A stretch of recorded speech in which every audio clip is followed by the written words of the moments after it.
Bueno, muy buenos días a todos y a todas. En primer lugar, en nombre del Centro de Investigación en Derecho Internacional e Integración Regional, le damos la más cordial bienvenida al encuentro titulado Medio Ambiente Internacional, Perspectivas Nacionales. En este evento, que ha sido organizado por la Facultad de Derecho de la Universidad Nacional de Mar del Plata y la Universidad KS, con el valioso acompañamiento del Instituto Mercosur del Colegio de Abogados de la Ciudad de Mar del Plata. En primer lugar, quiero agradecer la presencia de todos ustedes de manera virtual y agradecer la presencia del doctor Pedro López Martucci, director del Departamento de Derecho Público y profesor de la Facultad de Derecho de la Universidad Nacional de Mar del Plata y de la Universidad KS, a quien le doy la palabra para iniciar esta charla. Muchas gracias, Nicolás.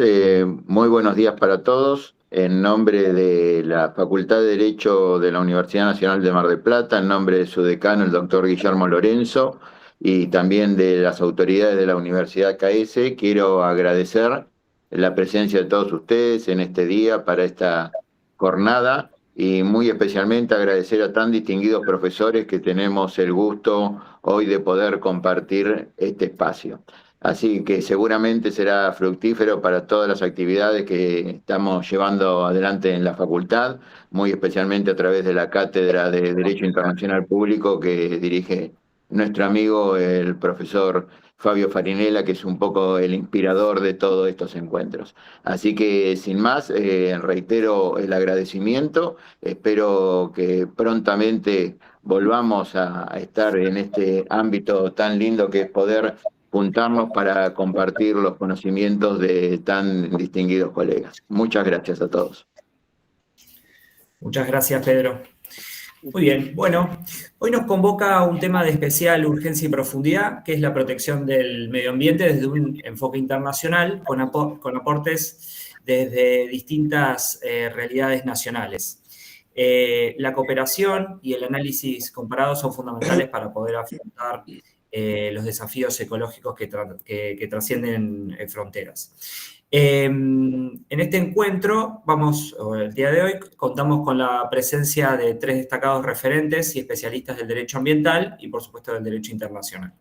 El orden en el que van a desarrollar su ponencia es primero el doctor Juan Antonio Travieso, luego la doctora Julia Eva, que si hay algún inconveniente por ahí técnico, la pasamos a último lugar, y el doctor Jefferson Guedes. ¿Sí? Bien. Vamos a comenzar con la exposición del doctor Juan Antonio Travieso, que por cuestiones, compromisos asumidos previamente, una vez finalizada su exposición, vamos a abrir a preguntas porque lamentablemente tiene que retirarse antes. ¿Sí? Juan Antonio, brevemente voy a decir un resumen de su currículum. ¿Sí? El doctor Juan Antonio Travieso es abogado y doctor en Derecho por la Universidad de Buenos Aires. Ha sido profesor titular de Derecho Internacional Público. Profesor titular de Derecho Internacional Público y profesor titular de Derechos Humanos en la Universidad de Buenos Aires. Se ha desempeñado como catedrático de grado y posgrado en universidades argentinas y extranjeras desde el año 1990. Ha participado en calidad de experto en formación de recursos humanos en El Salvador, Paraguay, Uruguay, Brasil, España, Alemania, Israel, México y Nicaragua desde 1990. Fue el primer director de la Dirección Nacional de Protección de Datos Personales de la República Argentina. Recibió la distinción de ser nombrado personalidad destacada de la Ciudad de Buenos Aires, como también el Premio UNESCO y miembro de la Comisión de Juristas convocados para elaborar el Digesto Jurídico Argentino en el año 2011. La obra del doctor Travieso es consulta obligada para profesores, investigadores y alumnos de Derecho y carreras afines en nuestro país y otros países del mundo. Recientemente ha sido nombrado profesor emérito de la Universidad de Buenos Aires.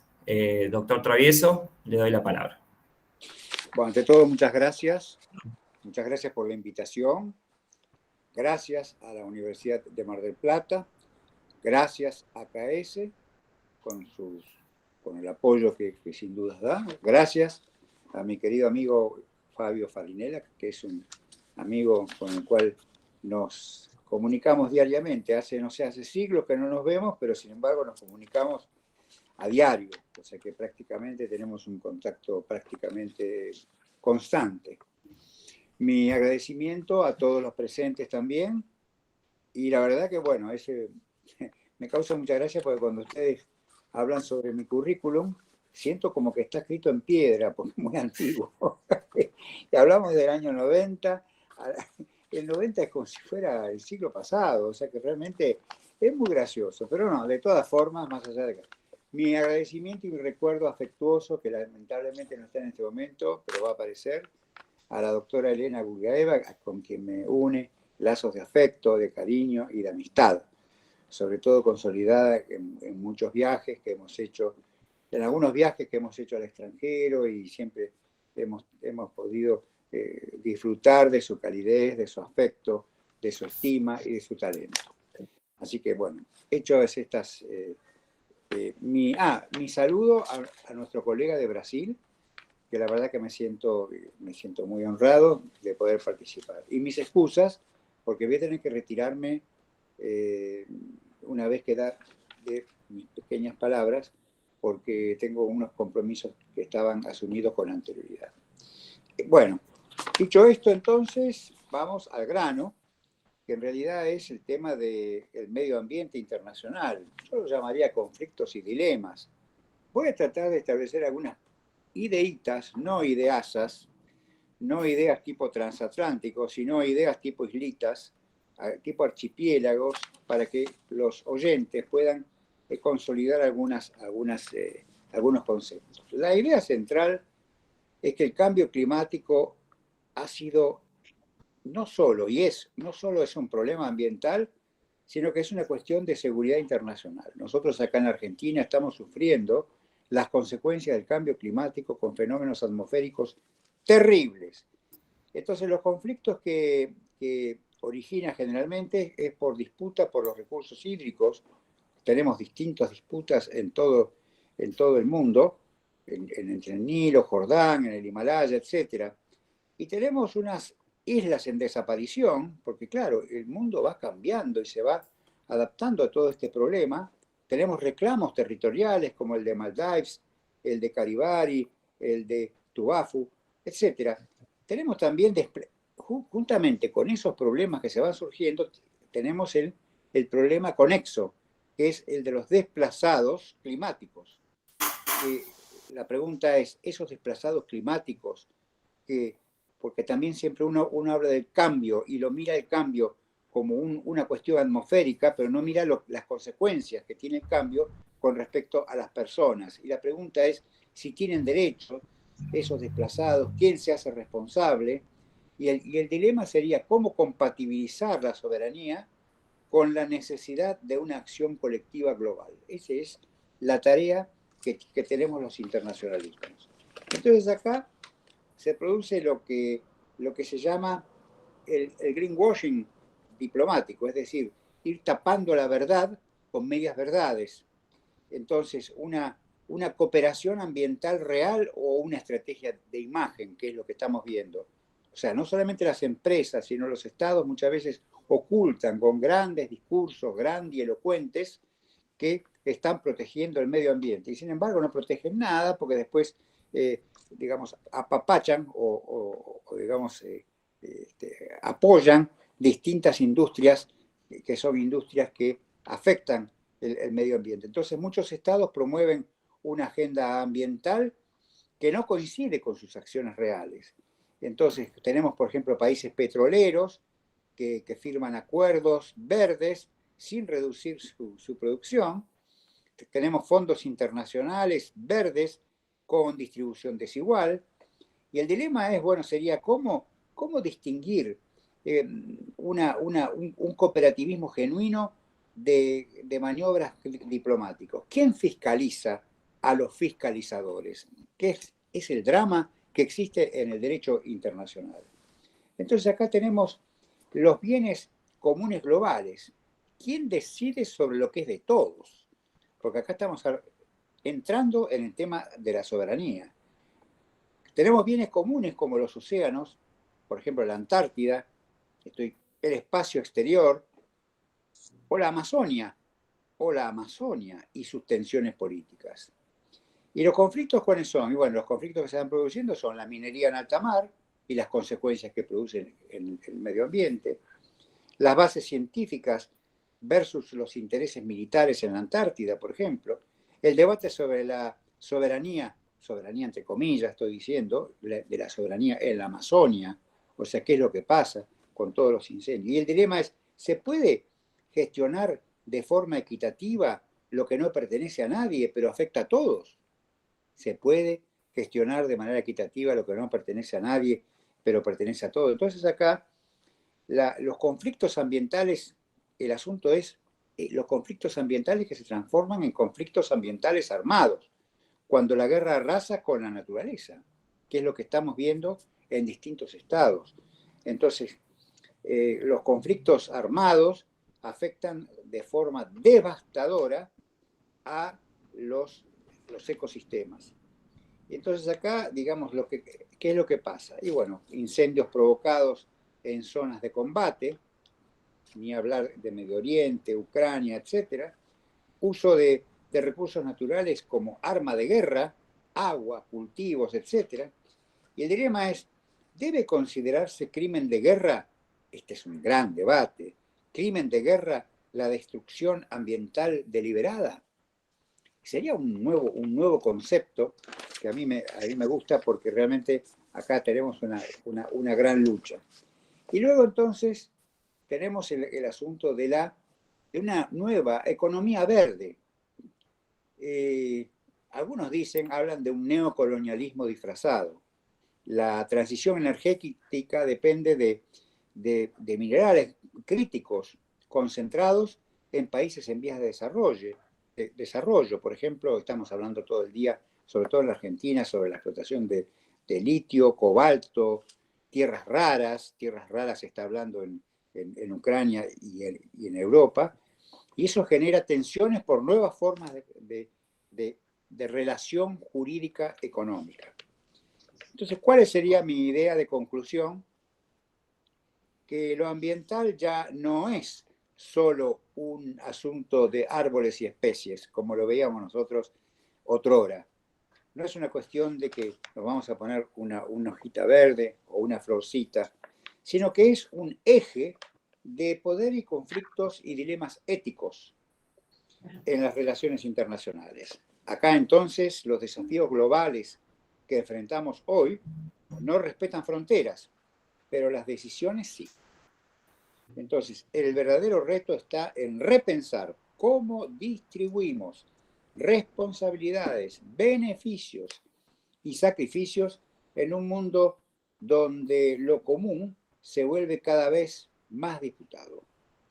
Y en ese escenario, no decidir también es una decisión. Por eso que me parece muy importante esta reunión de hoy, en donde lo que más nos interesa es poder difundir y sobre todo concientizar, naturalizar el concepto del medio ambiente. El medio ambiente no es un discurso, sino que es algo más, es una línea de acción. Muchas gracias y estoy listo para 2 preguntitas y me voy. Muchas gracias, doctor Travieso, por su clara exposición. A continuación damos paso abrimos un breve espacio para preguntas para el doctor Travieso sobre su exposición. ¿Alguien tiene alguna? Como parece que quedaron convencidos. muy. A mí me gustaría preguntar algo. Ana, adelante, por favor. Sí.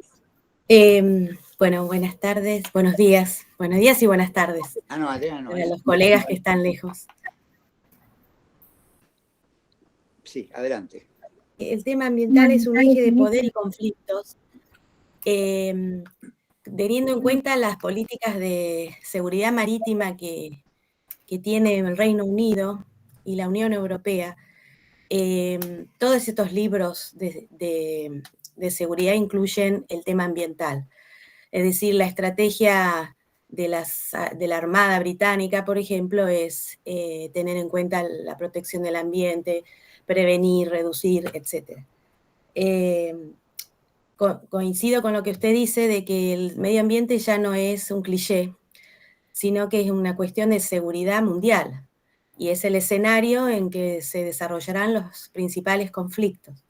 Quería saber su opinión en temas de seguridad, cómo ve esta unión o podemos decir, esta asociación entre cambio climático, medio ambiente y seguridad en todos los ámbitos, ¿no? Bien, bueno, yo me referí al famoso greenwashing, o sea, una especie de disimulación que existe, una cobertura de todos estos problemas. Y sin dudas, hablamos mucho, o sea, es un gran discurso, el medio ambiente es un discurso muy, muy convocante, sobre todo convocante para determinadas personas y para gente que no está muy informada, pero después, cuando llega el momento, ¿qué es lo que sucede? Y que directamente no se aplica ninguna política. Entonces, ¿qué es lo que pasa? Tanto el Reino Unido, como usted mencionó, o como otros países, que se refieren enormemente a distintas alternativas y, sin embargo, no hacen nada. O sea que las acciones que uno observa cuando recorre, al contrario, nota que es todo un bla bla, un discurso, pero no es en absoluto seguido por un tema de una continuidad en la acción. ¿Y qué es lo que va a haber que hacer? Y bueno, va a haber que hacer algo urgente, porque no es tan fácil la cuestión. Cada vez el mar crece más, bueno, ya saben todo lo que está pasando.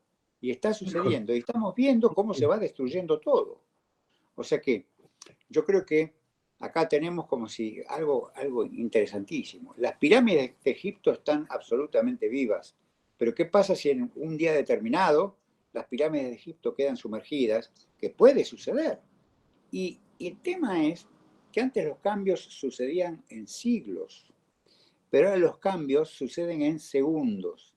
Entonces yo creo que hay que convocar, sobre todo a nuestros estudiantes, para que sean cultores, desarrolladores y además entusiastas en todos estos temas. Y sobre todo a los juristas, porque uno lee enorme cantidad de libros, siempre desde el punto de vista literario o jurídico, hay una enorme cantidad de libros, pero después, en la realidad, ¿qué es lo que pasa? Y nos encontramos con problemas serios como los problemas de los que hemos tenido en la República Argentina, sobre todo en Bahía Blanca, que es a nuestro amigo Guedes, es un lugar más o menos cerca de Mar del Plata también, en realidad. Lo que ha sucedido también en distintos lugares de la provincia de Buenos Aires, con inundaciones, dice, ay, no, fue la naturaleza. No, no es la naturaleza. Es un producto del cambio climático, porque estoy seguro que las personas que tienen cierta edad como yo, que no recordamos de estos eventos climáticos tan extremos. O sea, se están produciendo eventos climáticos extremos. Y eso por algo es. Así que realmente yo creo que hay que convocar a una lucha sin cuartel sobre este tema. Y muchas gracias por su pregunta, porque la relación entre seguridad y cambio climático es una relación muy estrecha. Gracias. Gracias, doctor. Bien. Fabio. Yo tengo una pregunta cortita. Relacionaste al comienzo de la exposición al cambio climático, que es de alguna manera el tema que nos convoca, con una cuestión básica del derecho internacional público, como es la seguridad internacional. Y al mismo tiempo, y a los 10 segundos, lo relacionaste con otra cuestión básica, esta vez del derecho internacional de derechos humanos, que es el trato que se les debe a los migrantes en general y a los migrantes ambientales en particular. La pregunta es, Argentina, bueno, más allá de tener o no una política relativa al cambio climático, ¿qué principios internacionales de derecho internacional público debiera observar al menos cualquier futura política argentina en referencia al cambio climático para, de alguna manera, cumplir con estos estándares de protección de seguridad internacional y de migrantes ambientales? Bueno, por supuesto que toda la protección de los migrantes no solamente están en normas específicas de cambio climático, sino en las normas de derechos humanos, los distintos pactos de derechos humanos, sociales, económicos y culturales, sin dudas, protegen a todos estos migrantes. Pero no solamente los migrantes, sino que aquellos que sufren de alguna manera las consecuencias, no solamente del cambio, sino de las tropelías que muchas veces se cometen en nombre de ciertos derechos. O sea que yo creo que en este caso los desplazados, que los estamos viendo, porque los desplazados muchas veces se entienden como que se desplazan de un país o de un continente a otro por razones económicas, pero no lo hacen por razones económicas. Sino que la razón que los desplaza es la economía, porque estos desplazados hace 50 años no existían. Si nosotros vemos las informaciones de 50 años, no había desplazados. ¿Y por qué? Porque seguramente la economía estaba cubierta. Y la economía está muy vinculada con el cambio climático. Así que yo creo que las normas generales sobre derechos humanos, yo creo que convendría no inventar mucho y sí aplicar lo existente. A mí me parece que lo más importante es aplicar lo que está vigente, las normas que tenemos nosotros, las normas que tenemos con respecto a la Argentina en la Constitución de la República Argentina, las normas que tenemos en el ámbito americano, en las distintas organizaciones como la OEA, que realmente muchas veces a mí yo me siento muy triste porque la OEA no avanza nada, o la ONU, que también está a paso de tortuga. Entonces tenemos que fortalecer estas instituciones y seguir golpeando fuerte en adelante con todos estos temas. Y gracias por la pregunta, Fabio, porque exigiría todo un libro para tu pregunta, porque hay muchos principios que deberíamos insistir, pero claro, una cosa son los principios retóricos y otra cosa es la aplicación viva, porque la aplicación viva siempre tropieza cuando, y tropieza cuando a veces, ¿qué es lo que habíamos dicho al principio? Uno se puede proteger por un escudo de protección de misiles de los drones, pero no se puede proteger de las malas acciones que muchas veces algunas personas malintencionados o directamente que no les interesa, o creen que es un tema a 100 años o 200 años, y total, ¿para qué voy a tomar una medida si a 200 años yo no voy a estar? Pero sin embargo, yo creo que hay que concientizar, y esta reunión es un ejemplo de eso. Gracias por la pregunta, Fabio. Muy bien, muchísimas gracias, doctor Travieso. Muchas gracias por estar presente en este encuentro y ojalá lo tengamos presente en la segunda parte del año de manera presencial acá en la ciudad de Mar del Plata. Muchas gracias y lamento mucho y mis excusas por no poder continuar, porque me parece que es importantísimo poder estar. Mi saludo al profesor Guedes, mi saludo a la distinguida Elena Guglielva, con la cual no nos pudimos comunicar, pero siempre nos comunicamos telepáticamente. Mi saludo, mi abrazo fraterno con Fabio, que seguramente el lunes o mañana o pasado siempre nos estamos comunicando, así que y mi relación estrecha no solamente con Mar del Plata, sino con la Universidad de Mar del Plata y mis queridos amigos de ahí. Un abrazo y mi corazón. Adiós. Muchas gracias. Saludos. Muy bien. Nicolás, un segundito. Sí, yo te no. pediría, en la medida que Elena no está pudiendo, tiene problemas con el micrófono, más allá que esté presente en la llamada, y como el doctor Travieso refirió en alguna de las respuestas, creo que la que le formuló Ana Villanueva, la cuestión de la criminalización del daño ambiental, se encuentra casualmente Javier Ruiz, el doctor Javier Ruiz, que está desde Holanda y trabaja en la Corte Penal Internacional y está trabajando sobre ecocidio. Así que le pregunté por WhatsApp, Javier, si podrías referirnos muy brevemente los avances que se están produciendo en referencia al tema del ecocidio. Bienvenido y adelante, por favor. ¿Qué tal, Fabio? Buenas tardes, Nico, Anita, Adriana, Pedro, Javier. un montón de colegas y amigos. Sí, me llamó muchísimo la atención y me hubiera encantado escucharlo más al doctor Travieso en términos de cuando él menciona, primero, la problemática ambiental bien encasillada, como tiene que ser hoy día una cuestión de seguridad internacional, y segundo, metida de lleno en términos de conflictos. Yo creo que ya es algo como uno de los pilares del derecho internacional público y lo veo a la cuestión ambiental internacional, el cambio climático, litigio estratégico o como quieran llamarlo, o problemática ambiental penal internacional, como escuché el otro día, veo como algo indetenible, como algo de nuestros tiempos. No es más cuando hace 30 años estudiamos los principios ambientales, y eso lo veo hoy algo palpable, y como lo mencionó el doctor Travieso, de lleno en términos de seguridad, en términos de bienes comunes globales y en términos de lo que es el derecho penal internacional. Estrictamente en lo que está pasando con el ecocidio, tenemos una comisión que venimos trabajando hace ya 3 años con esto. Todo surge en el derecho penal internacional. Tenemos desde el presidente al-Bashir y otros 3 precedentes más del casos tratados por la Corte Penal Internacional, en las cuales la Corte no se ha podido adentrar de lleno porque encontraba el freno de la falta de tipicidad. Para algunos, mitad de la biblioteca, históricamente el ecocidio, fue una cuestión, un crimen de guerra, para otros un crimen de lesa humanidad. Bueno, todavía algunos se siguen discutiendo.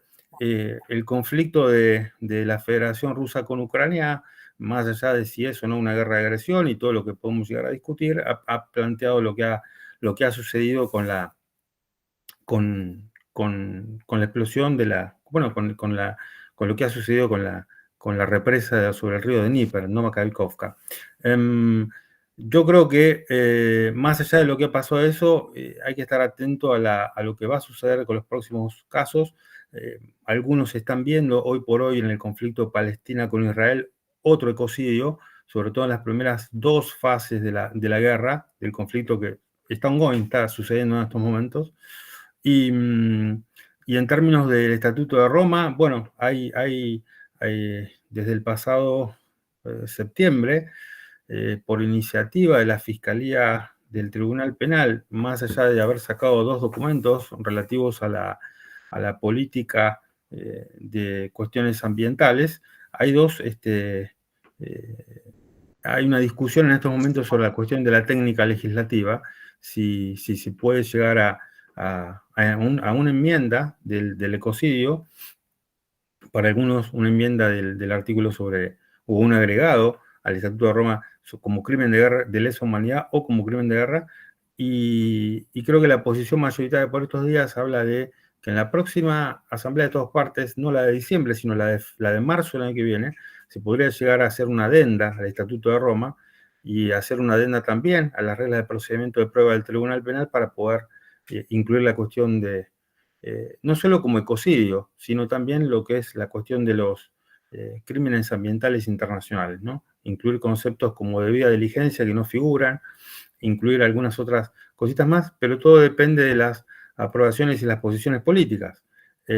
También, y esto no hay que soslayarlo, hay que tener en cuenta lo que la ICJ, la Corte Internacional de Justicia, dirá sobre la opinión consultiva respecto a obligaciones ambientales, que se va a ser el gran soporte para el futuro trabajo de la Corte Penal Internacional en términos de, sobre todo en la Asamblea de Todas Partes del Tribunal Penal. También, más allá de esto, también de la opinión consultiva, la fuerza y no solamente el apoyo político y el apoyo económico que tienen los estados del Pacífico, Vanuatu a la cabeza, sobre las cuestiones, sobre la inclusión del delito de ecocidio en el Tratado de Roma.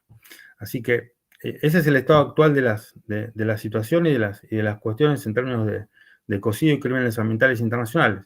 Como siempre, hay países que están a favor, hay países que no están a favor, pero lo bueno es que los países que no están a favor no lo dicen por circunstancias del momento, de la coyuntura, y no lo dicen por cuestiones de fondo. Creo que en el fondo están todos de acuerdo. La cuestión se plantea con la relación debida, por ejemplo, en los principios de la debida diligencia que se van a adoptar, por cuestiones de la responsabilidad penal empresaria y algunas cosas más. Pero, en definitiva, creo que lo del ecocidio en el próximo año, pese a la cantidad de prioridades que tiene el Tribunal Penal y la Asamblea de Todas Partes, me parece que para el mes de marzo o abril ya vamos a tener novedades al respecto. ¿Sí? Muy bien, Javier.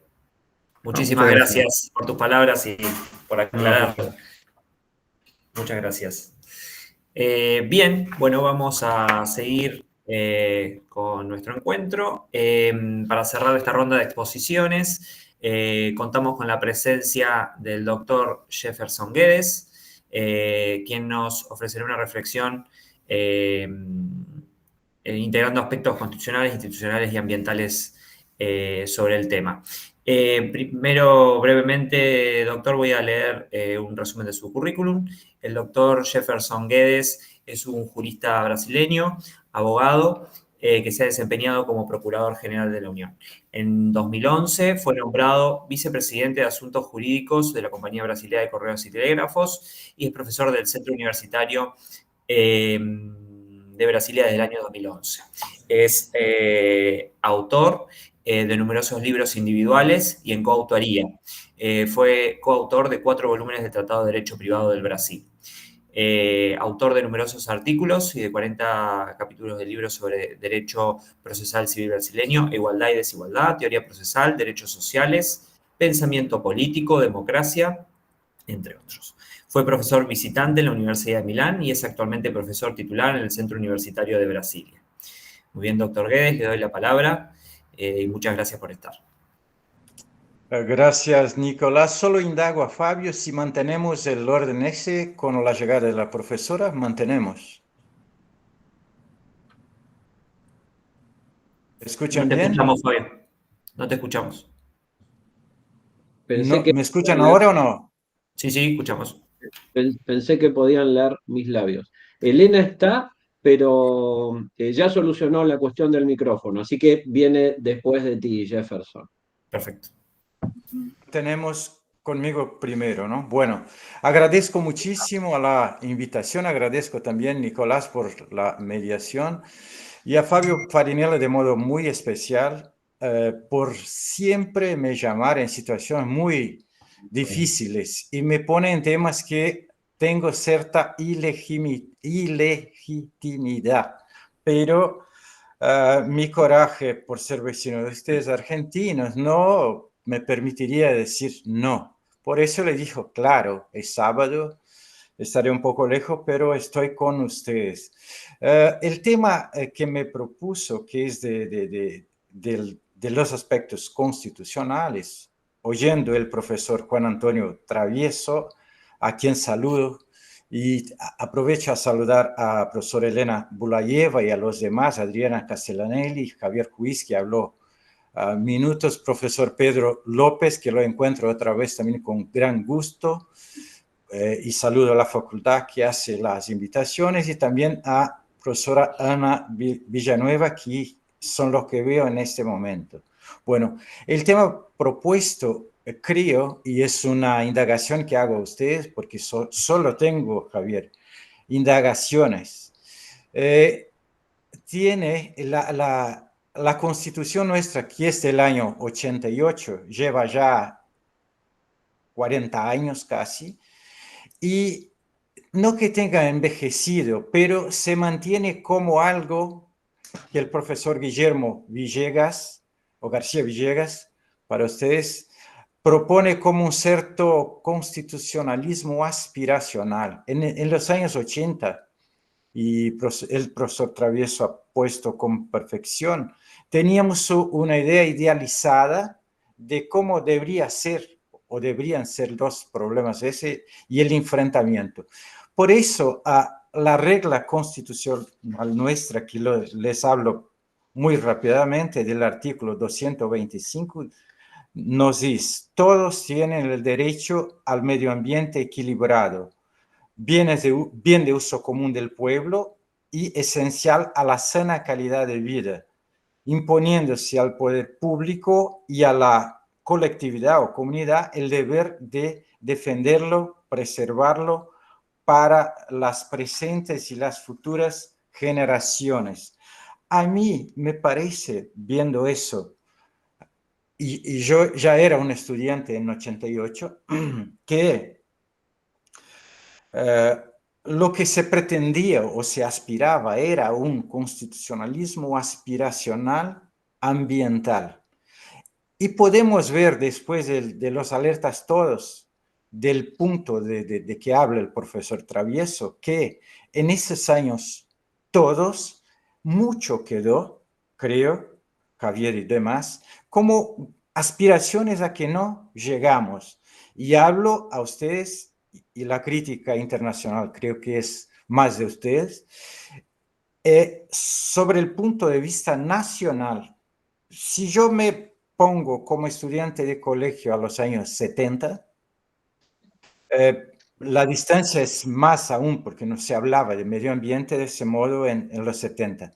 En los 80 y 88, que es la fecha de la Constitución, imaginábamos cómo debería ser. Hay aspectos muy importantes y una o dos palabras creo faltaron en la ponencia, y solo hago eso de ese modo por la ausencia del profesor Travieso, porque prefiero criticar a los ausentes.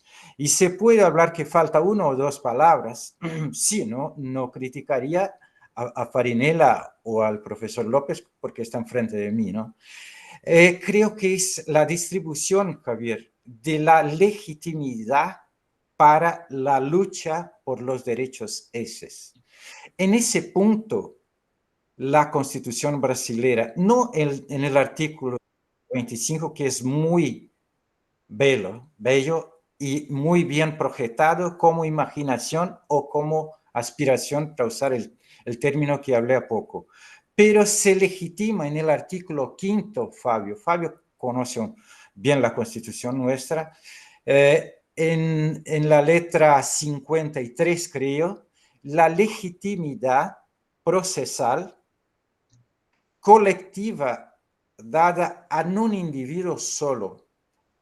La persona sola, y hablo como procesalista, un individuo solo puede proponer en Brasil, y siempre pudo desde 88 y de 86, cuando la ley civil pública, de acciones civil pública o acciones colectivas permitía, y la ley de acción popular antes, que se juntan en el 86, permiten la proposición de la acción popular por un solo individuo para la defensa de varios términos de derecho público, presupuesto y otros temas, pero para la defensa del medio ambiente. Y Nicolás, que es muy atento, me preguntará, en esos años todos, en los millares de acciones populares por varios temas de política, de ediles contra legisladores municipales, de gobernadores de provincia contra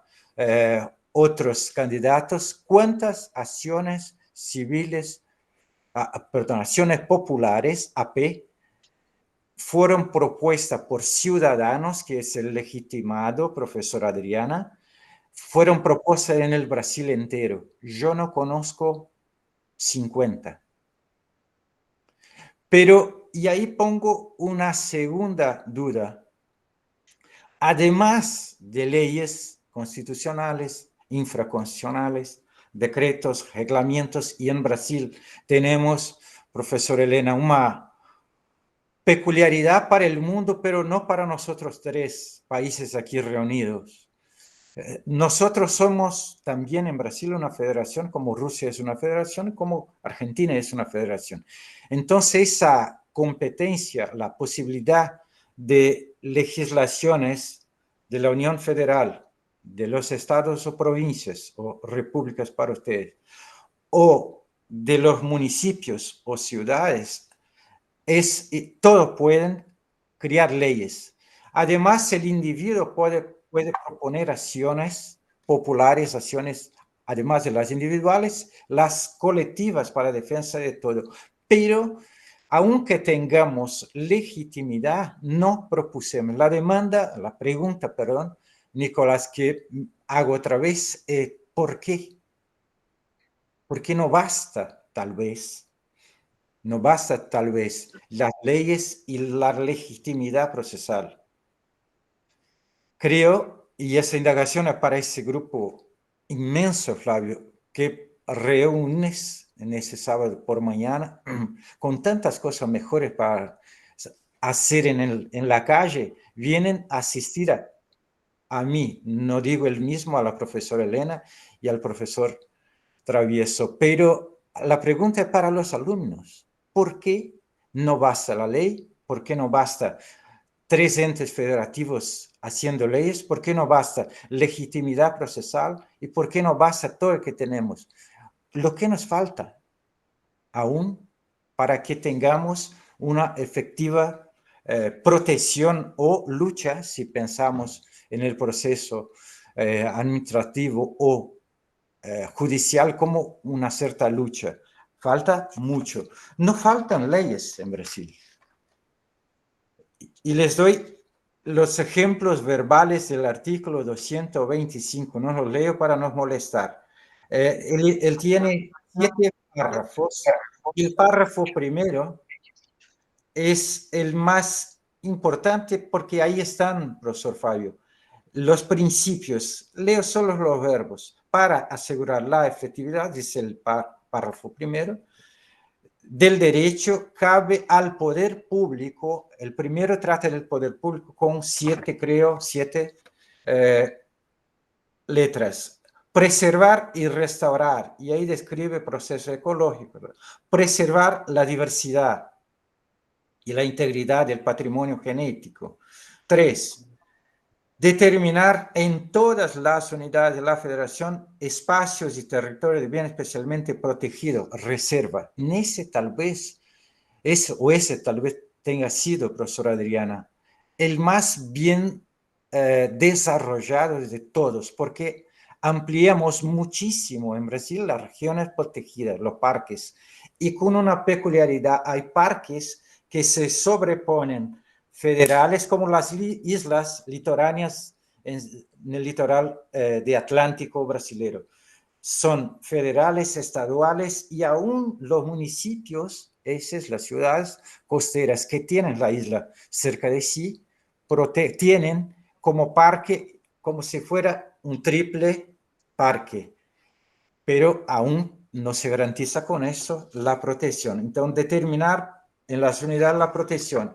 El 4, exigir de la obra. Aquí hay un que llama la atención, porque también tengo que reconocer que tal vez tenga sido el más efectivo, pero es el campo de la lucha política más brutal que se ve.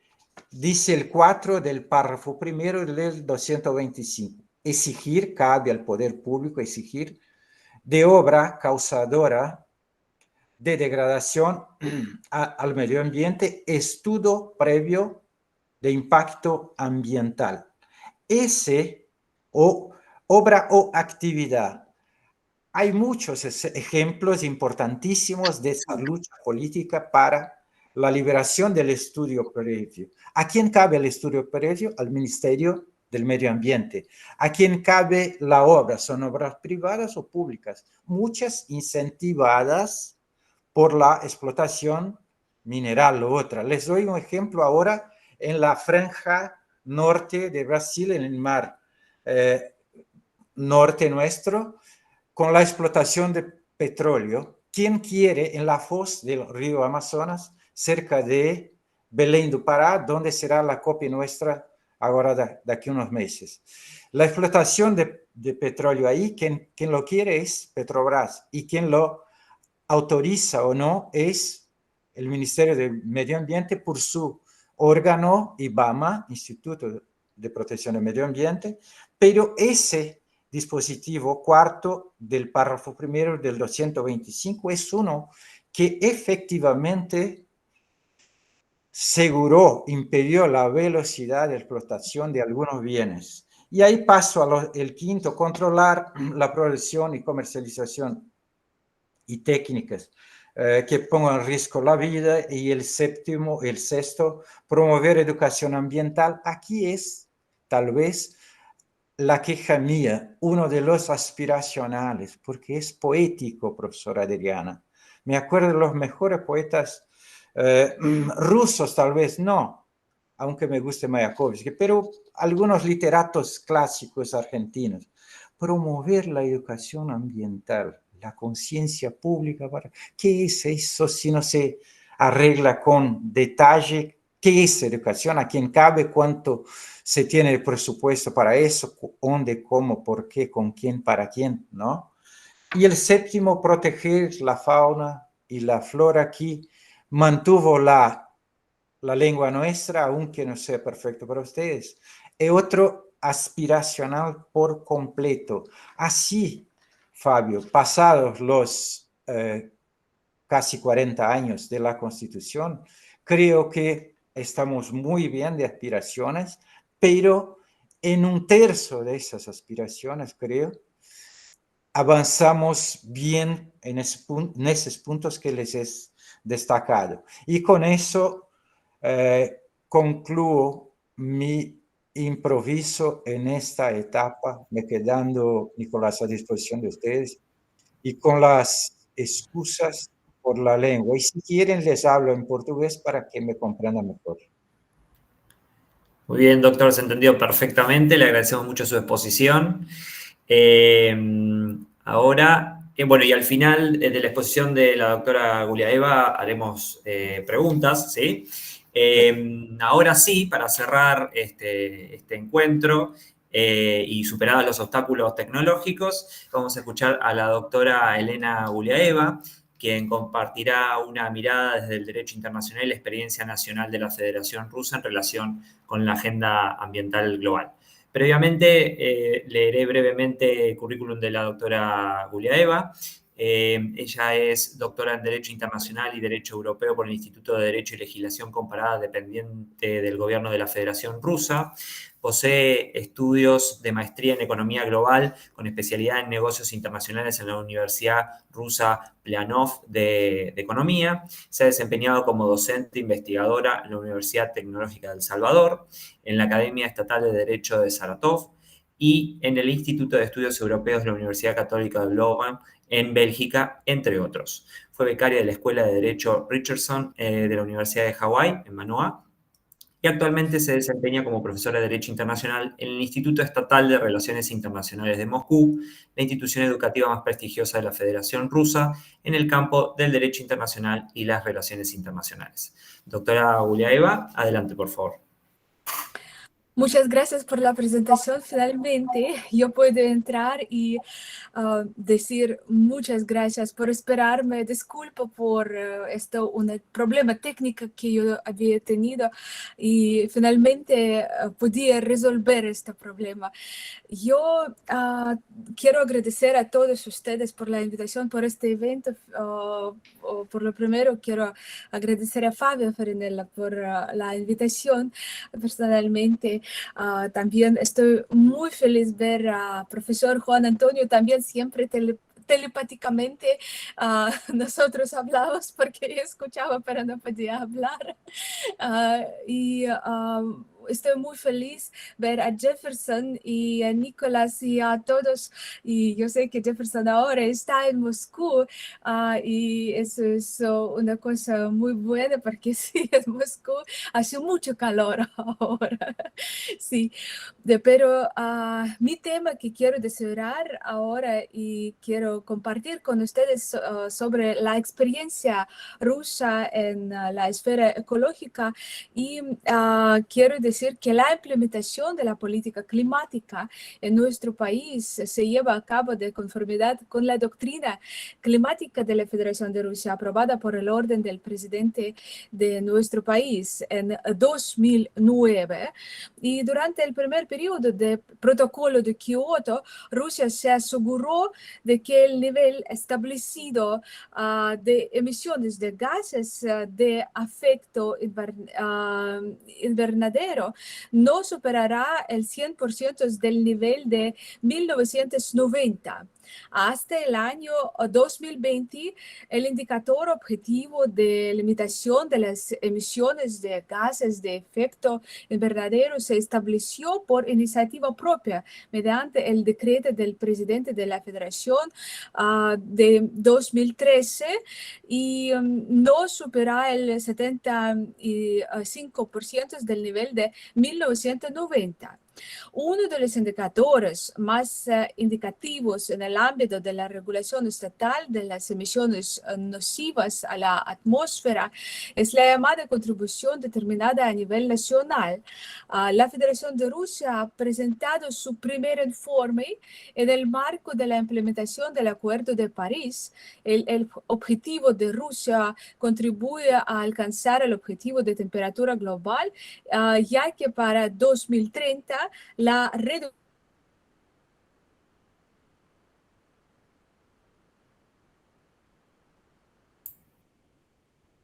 Creo que tuvimos un problema, quedó congelado. ¿Sí? Nicolás, si quiere alterar un poco en cuanto ella no vuelve, Sí. con el presidente Farinella puedes tomar una decisión que no sea autocrática. Sí, no, creo que... O si no, les hablo del clima de Moscú en ese momento. Bueno, creo que tenemos un problema tecnológico que quedó congelada la imagen. A ver. Sí, y se desconectó. Bien. No sé. Fabio, estás muteado. Podemos pasar, podemos pasar a las preguntas para el profesor Jefferson y ahora cuando vuelve Elena retomamos. Perfecto. Estoy aquí con ustedes. Perfecto. La escuchó, no quería que le sacáramos el lugar. Dios mío. Sí, Dios mío, porque... Se escuchó hasta el Acuerdo de París, Elena. Hasta lo que mencionabas del Acuerdo de París y después se cortó. Después del Acuerdo de París, el objetivo de Rusia contribuye a alcanzar el objetivo de temperatura global, ya que para 2030 la reducción acumulada de Rusia en emisiones de gases de efecto invernadero desde 1990 superará los 55 mil millones de toneladas de dióxido de carbono equivalente. El decreto del presidente de Rusia señala que el volumen de emisiones de gases de efecto invernadero a escala de toda la economía para 2030 se limitará al 70% del valor de 1990, teniendo en cuenta la necesidad de un desarrollo socioeconómico sostenible y la máxima consideración de la capacidad de absorción de los bosques y otros ecosistemas naturales.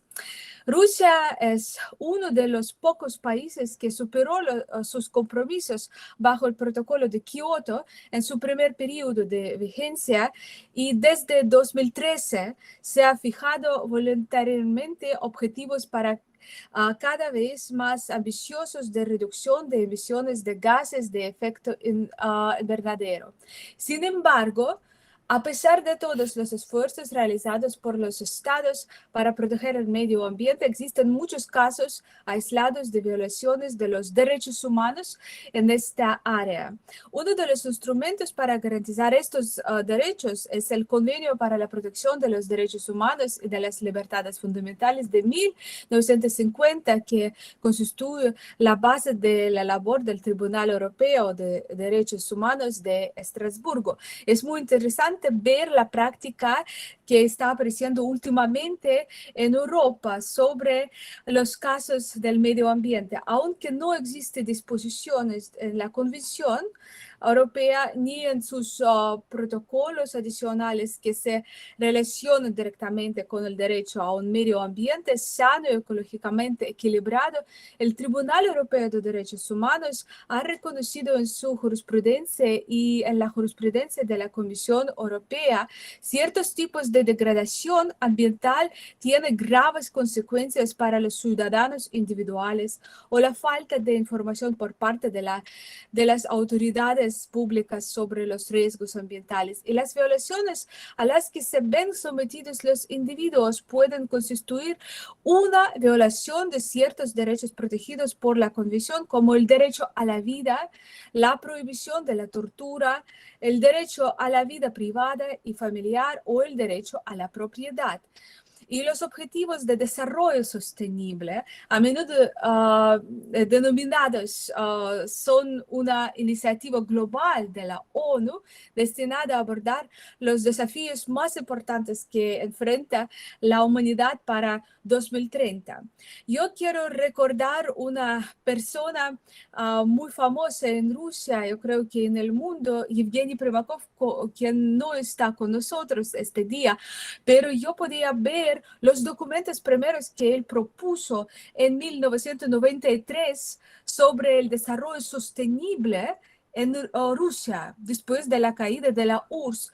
Él podía escribir muy detalladamente todos los momentos que estamos el día de hoy, hablamos en nivel global.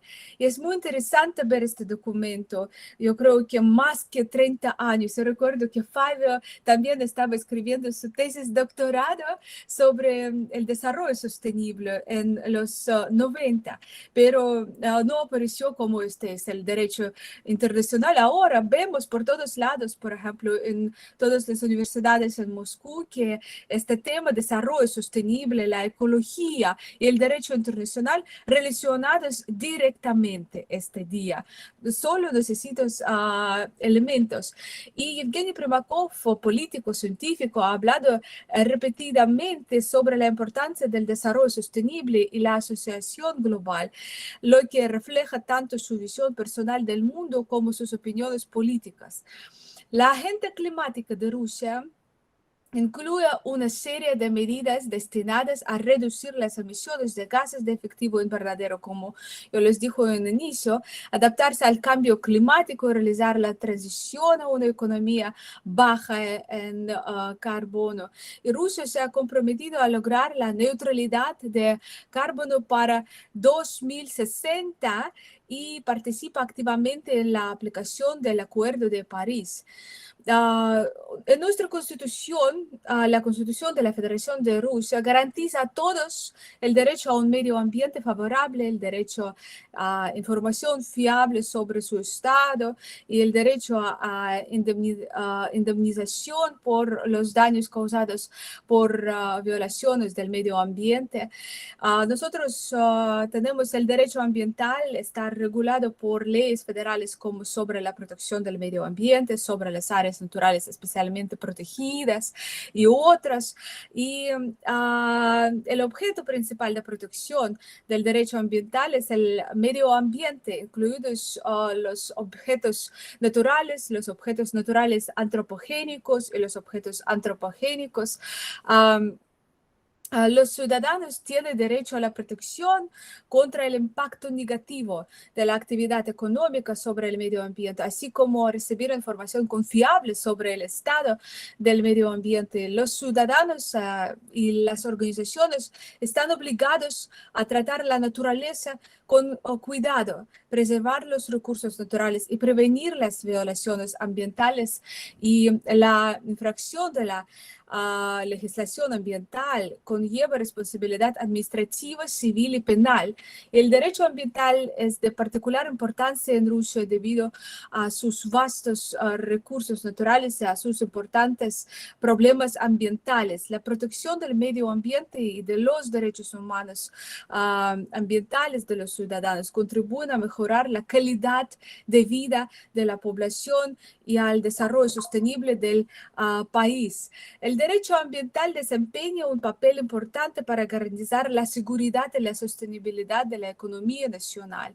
Hay ejemplos de problemas ambientales y medidas para solucionarlos. Contaminación del aire y del agua, protección de los bosques contra incendios y deforestación, protección de animales y plantas, eliminación de residuos, control de emisiones de empresas industriales, desarrollo de fuentes de energía renovables y aumentar la cultura ecológica de la población, entre toda la población rusa.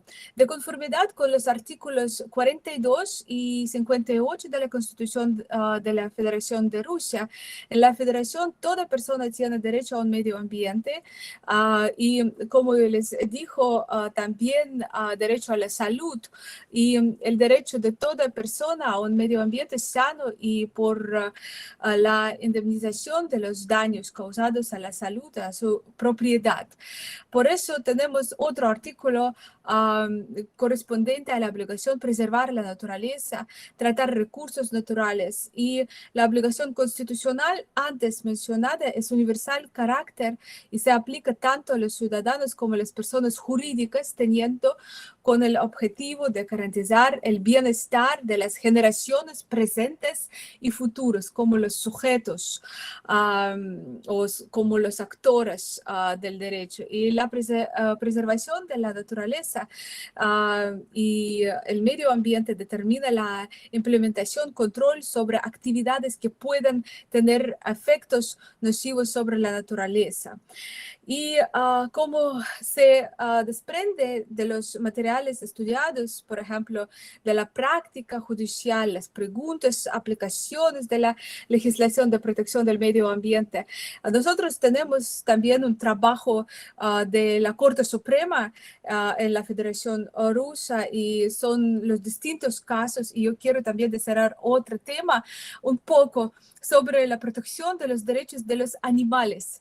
En Rusia ahora también este tema sigue desarrollándose y nosotros podemos tener muy pronto como ombudsman el protector de los derechos animales, como el protector o ombudsman de los derechos humanos, de los derechos, por ejemplo, de los niños. Y por eso este tema también entre los países, por ejemplo, de los BRICS, está desarrollando muchísimo, y yo creo que este interés también está relacionando directamente con la naturaleza. Por eso vemos que ahora sigue siendo desarrollándose este tema medio ambiente y nuestro presidente siempre está hablando, y muchos programas que están también ayudando para proteger el medio ambiente y la gente tiene que tener cuidado con todo, por ejemplo, hacer los reciclajes de las cosas que están usando, y por eso este tema yo creo que es muy importante para todos nosotros, y estamos viendo que es un tema política y está llegando a la justicia internacional también, como la Corte Internacional de la Justicia de la ONU. Yo voy a terminar mi discurso ahora y quiero agradecer y espero las preguntas. Muchas gracias. Muchas gracias, doctora Guliaeva. Sí, a continuación vamos a abrir un breve espacio para preguntas del público. Quienes quieran realizarlas pueden enviarlas a través del chat y sin indicarnos a qué exposición están dirigidas, y eso es importante.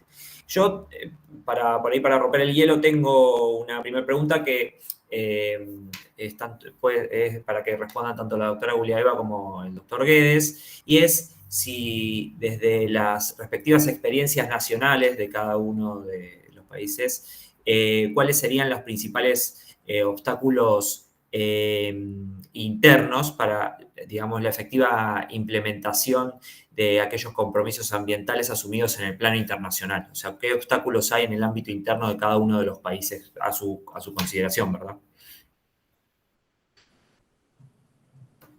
Profesora, Elena, Sí, ¿quién parte? Sí, sí. Muchas gracias. Por ejemplo, desde parte de Rusia, yo creo que es un factor, depende de las personas, porque necesitamos tener una cultura entre la población para proteger el medio ambiente. Y de verdad que, por ejemplo, últimamente vemos que unos problemas, sí, es un calentamiento. Como siempre, todos piensan que en Rusia hay mucho nieve, por ejemplo, pero este invierno no habíamos tenido, puede imaginar, nieve, y para nosotros es como bien raro que está pasando, por ejemplo, en Ártica. Ahora también por los veranos tiene la temperatura casi plus 30 grados en Ártica. Eso es increíble creer en todo lo que está pasando últimamente. Por eso yo creo que las personas, la población tiene que tener la cultura, también proteger los bosques. Tiene que tener la cultura del uso, ¿sí? Y también hay compañías grandes que están, por ejemplo, aprovechando los bosques, algunos lugares, y eso yo creo que influye, afecta a todos los propósitos que tiene el desarrollo sostenible para proteger el medio ambiente.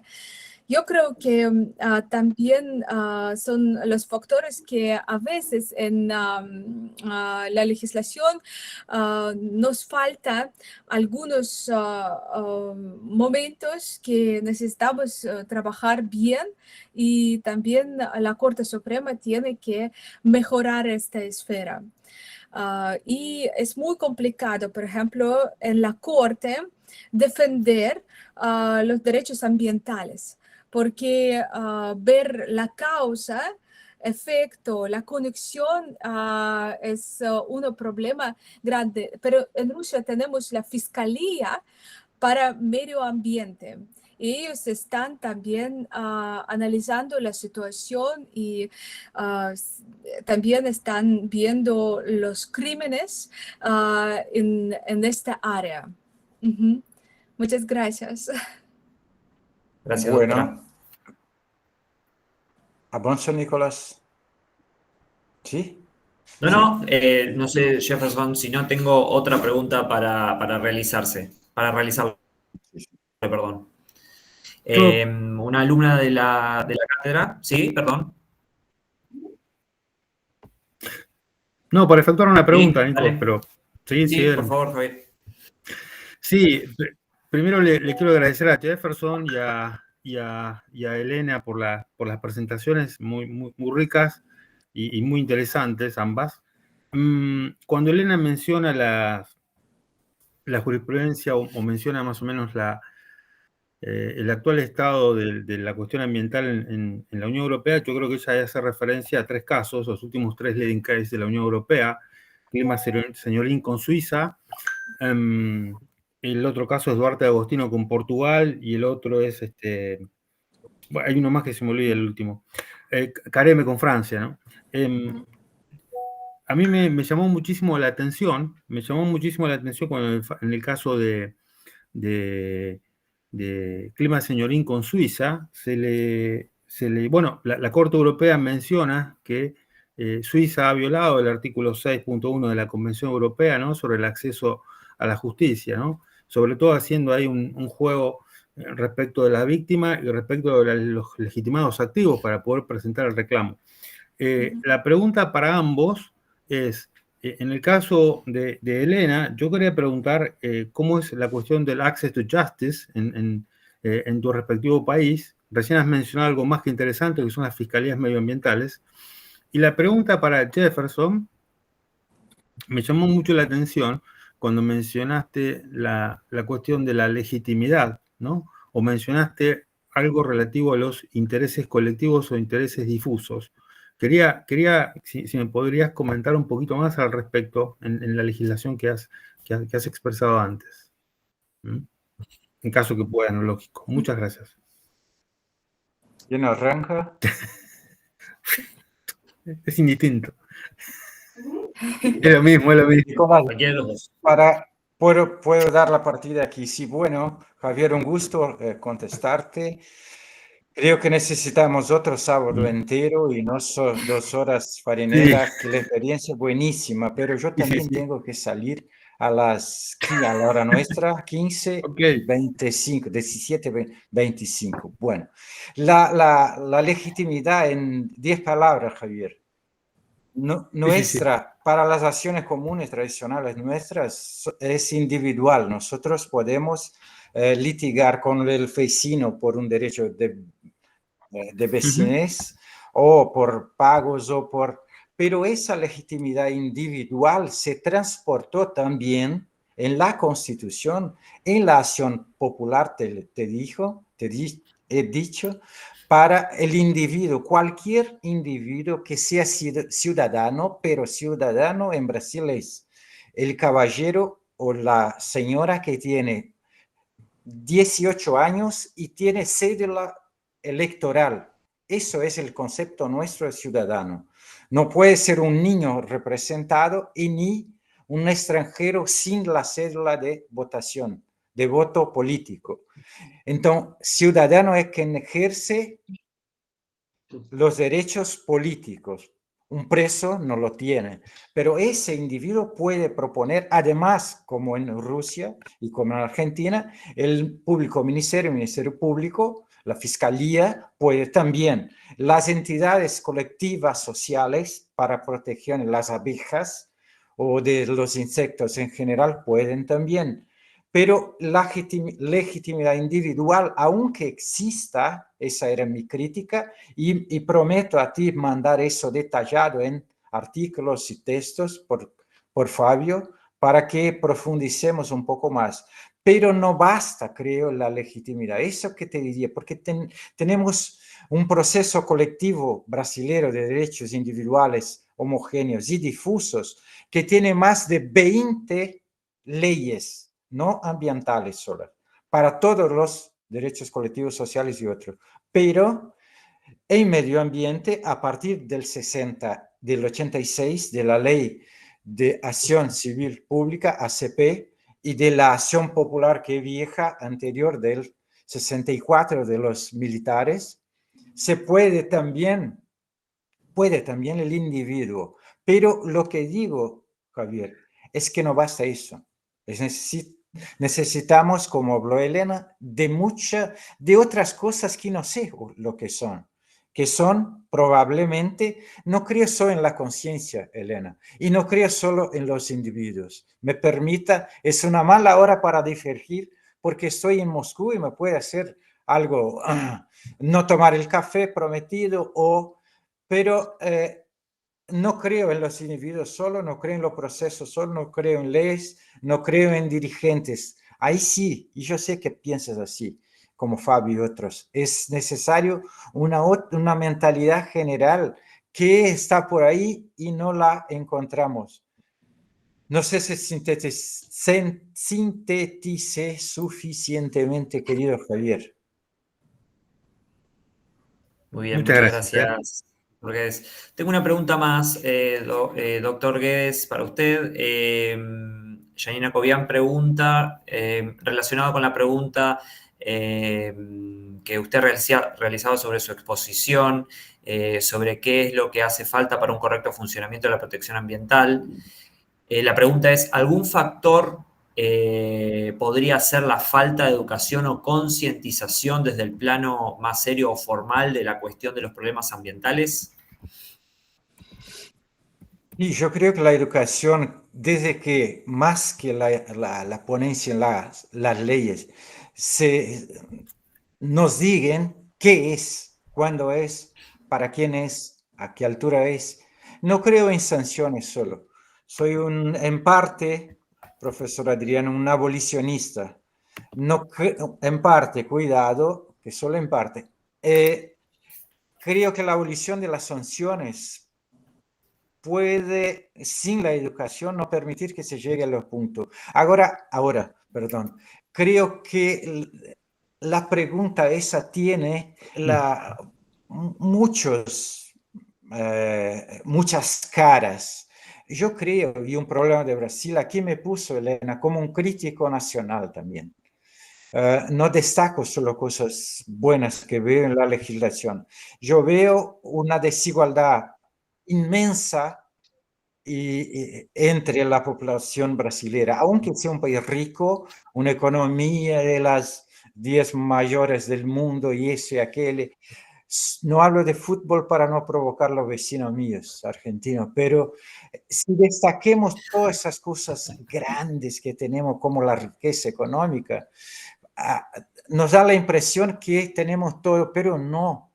Los desplazados del ejemplo del profesor Travieso son la cara de la pobreza que no tiene lo que comer y tiene que salir de su lugar, que es común en América del Sur, en Colombia, en Perú, y hay acciones, y ahí, Javier, hay acciones procesales, colectivas, estructurales, que a ustedes les gusta mucho el estudio, como a nosotros ahora, el estudio de acciones, de procesos judiciales, que no son los colectivos, son algo más que los colectivos, y tenemos en Brasil un ejemplo muy bueno, que la primera acción dicha colectiva, pero ya era estructural, fue del carbón en las playas, en la región bien conocida de ustedes, litoránea de Santa Catarina, en Criciúma, una acción estructural para que se cumpliese uno de las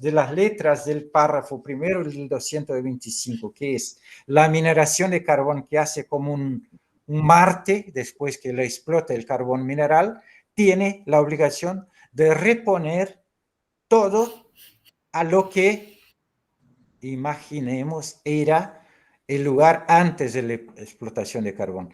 Entonces, los medios procesales son importantes, junto, y me disculpo, Elena, claro, con la educación, con la educación ciudadana, pero yo tengo que saber por qué la basura tiene que ser puesta en el basket, en el cesto para nosotros. Porque en Japón, ustedes lo saben, no hay basureros en la calle y tampoco hay basura en la calle. Algo en la cultura de ellos pasó que impide que las personas tiren la basura a la calle. Yo no sé.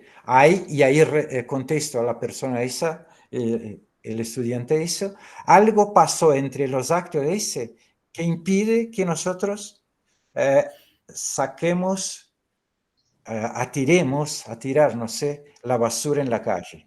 Algo falla en nosotros. Pero las respuestas no son nuestras, son de los alumnos, tienen que procurar, buscar las respuestas. A mí no me cabe nada como atravieso, que ya estamos atravesando la puerta casi. Muy bien, muchas gracias, doctor Guedes. Bien, tengo una última pregunta para la doctora Guliaeva. Preguntan, ¿qué rol pueden y deben jugar los tribunales constitucionales o las Cortes Supremas en la defensa del ambiente frente a omisiones estatales o normativas ineficaces? Muchas gracias por la pregunta, porque yo recuerdo que antes también otra pregunta estaba relacionada con la Corte Europea de los Derechos Humanos. Yo sé que es una cosa muy interesante. Rusia estaba parte del Convenio de los Derechos Humanos y Libertades Fundamentales hasta 2022. Y hasta el día de hoy la Corte también está... tiene las decisiones sobre Rusia también, pero ahora nuestros ciudadanos no tienen el acceso a la Corte Europea de los Derechos Humanos desde hace 3 años, desde la operación militar especial se empezó, y por eso ahora la gente, los ciudadanos, en Rusia tiene derecho o el acceso a la justicia a través de las cortes y tribunales nacionales en distintos niveles y el nivel más alto, la Corte Constitucional, la Corte Suprema de la Federación Rusa y hay muchos últimamente casos nuevos que están apareciendo y es una tendencia muy interesante y como yo les digo que la aplicación de la legislación de protección del medio ambiente y garantizar los derechos de cada persona a su condición favorable son objeto de consideración por parte de los tribunales al resolver diversas categorías de casos en el orden procedimientos civiles, arbitrales y administrativos, incluidos disputas sobre compensación por daños causados al medio ambiente, negocios sobre controversias relativas a la terminación o suspensión de actividades, negocios sobre la impugnación de las disposiciones de los actos jurídicos reglamentarios en el ámbito de la protección ambiente, casos que impugnan acciones o inacciones y decisiones de organismos autorizados para tomar medidas para proteger el medio ambiente. También hay una responsabilidad penal que existe, por ejemplo, ecocidio en Rusia, también en el Código Criminal de Rusia. Por eso, por ejemplo, hay unas quejas que pueden ser individuales. También lo mismo de 18 años, voto, que la persona tiene que tener de voto político. Y en nivel nacional, el rol el día de hoy de los tribunales como constitucional, la Corte Constitucional o la Corte Suprema tiene muy importantísima, tiene papel para resolver todos estos casos porque ahora la gente no tiene el acceso a la Corte Europea de los Derechos Humanos, pero tenemos otra unión euroasiático, también tenemos una organización de los países independientes después de la caída de la URSS y por eso estos tipos de las quejas para proteger de los derechos humanos, como se dice, el derecho a la ecología, al medio ambiente, es un derecho colectivo también y se dice que en el futuro nosotros vamos a ver muchos casos colectivos y la protección no derechos humanos, pero la protección de los derechos colectivos para futuras generaciones. Y eso es muy interesante ver que está pasando exactamente sobre el medio ambiente y las tecnologías que siguen desarrollándose. Por eso yo creo que contestaba a la pregunta y de verdad que ahora en la justicia nacional, la Corte Constitucional y la Corte Suprema juega un gran papel. Muy bien, Bueno, doctora, muchas gracias. muchísimas gracias. Gracias. Bueno, para finalizar, quiero agradecer a los tres expositores por su generosa exposición y disposición para estar hoy presentes. También quiero agradecer a todos los que han asistido, docentes de la cátedra, a Javier desde Holanda, al doctor Pedro López Martucci y a todos los alumnos de la cátedra y especialmente al doctor Farinella, que es el que nos une a todos para que se hagan este tipo de encuentros. Así que les agradezco muchísimo la presencia y que tengan un muy buen día. Gracias a todos. Gracias. Adiós. Gracias a todos. Gracias, muy amables.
Hola.